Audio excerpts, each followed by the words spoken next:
ಚುನಾವಣೆಗೆ ಸಂಬಂಧಪಟ್ಟ ಹಾಗೆ ತಮಿಳುನಾಡಿನಲ್ಲಿ ಅಧಿಕಾರ ಉಳಿಸಿಕೊಳ್ಳಲು ಡಿಎಂಕೆ ಕಸರತ್ತು ನಡೆಸ್ತಾ ಇದೆ. ತಮಿಳುನಾಡಿನಲ್ಲಿ ದೊಡ್ಡ ಮಟ್ಟದ ಚುನಾವಣೆ ಆಗುತ್ತೆ, ಯಾಕಂದರೆ ಆ ರೀತಿಯಾಗಿದೆ ಅಲ್ಲಿ ಪಕ್ಷಗಳು. ದಕ್ಷಿಣದಲ್ಲಿ ಪಾರುಪತ್ಯವನ್ನು ಸಾಧಿಸೋಕೆ ಬಿಜೆಪಿ ಹರಸಾಹಸವನ್ನು ಪಡ್ತಾ ಇದೆ. ದ್ರಾವಿಡ ನಾಡಿನಲ್ಲಿ ವಿಜಯ್ ದಳಪತಿಯ ಬಿರುಗಾಳಿ ಇದೆ. ವಿಜಯ್ ಜೊತೆ ಸುಖ್ಯ ಬೆಳೆಸಲು ರಾಹುಲ್ ಗಾಂಧಿ ಸರ್ಕಸನ್ನು ಮಾಡ್ತಾ ಇದ್ದಾರೆ. ಎಐಎಡಿಎಂಕೆ ಜೊತೆಗಿನ ಬಿಜೆಪಿ ಮೈತ್ರಿ ವರ್ಕೌಟ್ ಆಗುತ್ತಾ ಎನ್ನುವಂತಹ ಪ್ರಶ್ನೆ ಕೂಡ ಇದೆ. ಯಾಕಂದರೆ ತಮಿಳುನಾಡಿನಲ್ಲಿ ನೋಡಿ, ಈಗ ಡಿಎಂಕೆ ಪಕ್ಷ ಅಧಿಕಾರದಲ್ಲಿದೆ.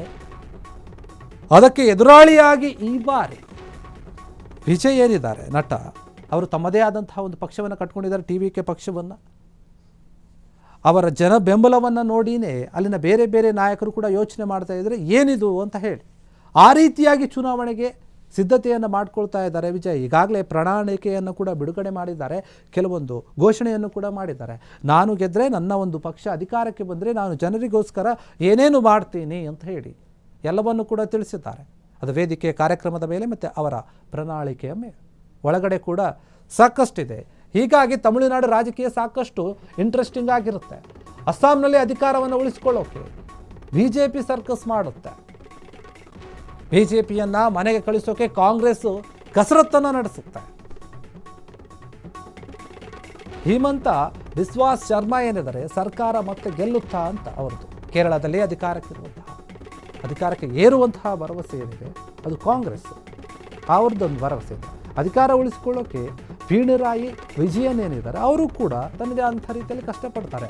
ಅಸ್ಸಾಂನಲ್ಲಿ ಅಧಿಕಾರ ಉಳಿಸ್ಕೊಳ್ಳೋಕ್ಕೆ ಬಿಜೆಪಿ ಒಂದು ರೀತಿಯಲ್ಲಿ ಸರ್ಕಸ್ ನಡೆಸಲೇಬೇಕು. ಈ ಬಾರಿ ಈ 5 ರಾಜ್ಯಗಳ ಚುನಾವಣೆ ವಿಚಾರದಲ್ಲಿ ಎಲ್ಲರೂ ಕೂಡ ಅವರವರ ಒಂದು ಪಕ್ಷದ ಅಧಿಕಾರವನ್ನು ಉಳಿಸ್ಕೊಳ್ಳೋಕೆ ಪ್ರಯತ್ನ ಪಡುತ್ತಾರೆ. ವಿರೋಧ ಪಕ್ಷದವರು ನಾವು ಬರಬೇಕು ಅಂತ ಕೂಡ ಯೋಚನೆ ಮಾಡ್ತಾರೆ.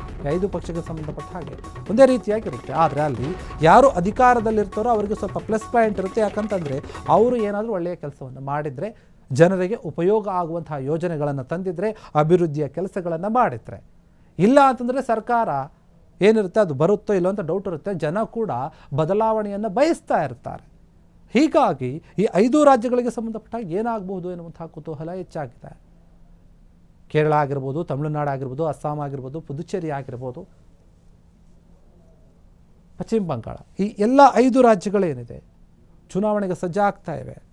ಎಲ್ಲರೂ ಕೂಡ ಯೋಚನೆ ಮಾಡ್ತಾ ಇದ್ದಾರೆ ಯಾವ ರಾಜ್ಯದಲ್ಲಿ ಯಾವ ಪಕ್ಷ ಅಧಿಕಾರವನ್ನು ವಹಿಸಿಕೊಳ್ಳಲಿದೆ, ಯಾರು ಅಧಿಕಾರವನ್ನು ತಗೋತಾರೆ, ಮೋದಿಯವರ ಮೋಡಿ ಯಾವ ರೀತಿಯಾಗಿರುತ್ತೆ, ಕಾಂಗ್ರೆಸ್ ಪಕ್ಷದ ಒಂದು ರಣತಂತ್ರ ಯಾವ ರೀತಿಯಾಗಿರುತ್ತೆ, ರಾಹುಲ್ ಗಾಂಧಿಯವರು ಯಾವ ರೀತಿಯಾಗಿ ಪಕ್ಕಾ ಪ್ಲಾನನ್ನು ಮಾಡಿಕೊಂಡು ಬರ್ತಾರೆ, ಇನ್ನು ಅಲ್ಲಿರುವಂತಹ ಪಕ್ಷಗಳು, ಅಧಿಕಾರದಲ್ಲಿರುವಂತಹ ಪಕ್ಷಗಳು ಏನೇನು ಭರವಸೆಯನ್ನು ಕೊಡ್ತಾರೆ ಜನರಿಗೆ, ಪ್ರತಿಪಕ್ಷದವರು ಅಲ್ಲಿನವರು ಅವರು ಕೂಡ ಏನೇನು ಹೇಳ್ತಾರೆ, ಜನರಿಗೆ ಏನೇನು ಕೊಡ್ತೀವಿ ಅಂತ ಹೇಳಿ ಘೋಷಣೆಗಳನ್ನು ಮಾಡ್ತಾರೆ. ಅದ್ರ ಬಗ್ಗೆ ಸಾಕಷ್ಟು ಚರ್ಚೆ ಆಗ್ತಾ ಇದೆ. ಈ ಹಿಂದೆ ಹೇಳಿದಂತಹ ಹೇಳಿಕೆಗಳು, ಮಾತುಗಳು, ಅದ್ರ ಬಗ್ಗೆ ಕೂಡ ಸಾಕಷ್ಟು ವಿಚಾರಗಳಿದೆ. ಹೀಗಾಗಿ ಯಾವ ಪಕ್ಷ ಗೆಲ್ಲುತ್ತೆ, ಯಾವ ಪಕ್ಷ ಸೋಲುತ್ತೆ ಅನ್ನುವಂಥದ್ದು ಈ 5 ರಾಜ್ಯಗಳಿಗೆ ಸಂಬಂಧಪಟ್ಟ ಹಾಗೆ ಚರ್ಚೆ ಆಗ್ತಾ ಇರುತ್ತೆ. ಆದರೆ ಈಗ ಚುನಾವಣೆಯ ವಿಚಾರವಾಗಿ ಎಲ್ಲರೂ ಕೂಡ ಸಿದ್ಧತೆಯನ್ನು ಮಾಡಿಕೊಳ್ತಾ ಇದ್ದಾರೆ.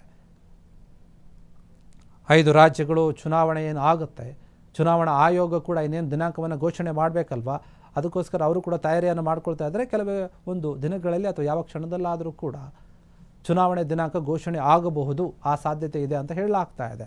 ಕ್ಷಣ ಕ್ಷಣದ ಸುದ್ದಿಗಳಿಗಾಗಿ ಫ್ರೀಡಂ ಟಿವಿ ಸಬ್ಸ್ಕ್ರೈಬ್ ಮಾಡಿ, ಲೈಕ್ ಮಾಡಿ ಹಾಗೂ ಫಾಲೋ ಮಾಡಿ. ಹೊಸ ಸುದ್ದಿಗಳ ನೋಟಿಫಿಕೇಶನ್ಗಾಗಿ ಬೆಲ್ ಐಕಾನ್ ಮೇಲೆ ಕ್ಲಿಕ್ ಮಾಡಿ.